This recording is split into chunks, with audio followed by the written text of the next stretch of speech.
विद्यार्थी आहोत. पालघर जिल्ह्यातील तलासरी तालुक्यातील उपलाट हे गाव गुजरात बॉर्डरला लागून आहे. आमच्या गावातील लोकांमध्ये असलेल्या हस्तकला आम्ही आपल्यापर्यंत पोहोचवण्याचा प्रयत्न करीत आहोत.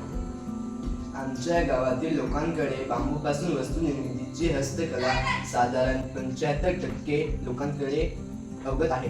हे दिसायला फार आकर्षक असतात, पर्यावरणदृष्ट्या हानिकारक नाही. या वस्तूंच्या वापरामुळे प्लास्टिकचा वापर कमी होतो. ही हस्तकला इतकी सुंदर आहे.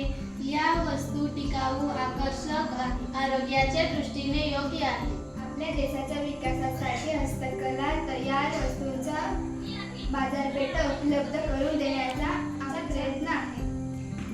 लोक ही हस्तकला टिकवून ठेवतील व पुढच्या पिढीपर्यंत पोहोचवतील यासाठी आजच्या डिजिटल माध्यमांद्वारे व मोबाईल ॲप्सद्वारे प्रसारित करण्याचा आमचा प्रयत्न राहील. हे आहे बांबू. हे आहेत बांबूचे केलेले भाग. हे आहेत बांबूपासून बनवलेली वस्तू. ह्याचा वापर कशासाठी होतो याची माहिती आम्ही तुमच्या समोर सादर करत आहोत. हे आहे मलई. मलई याचा वापर मासे पकडण्यासाठी केला जातो.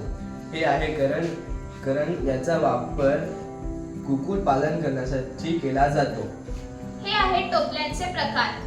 ह्याचा वापर भाकरी ठेवण्यासाठी केला जातो. ह्याचा वापर भाजीपाला ठेवण्यासाठी केला जातो.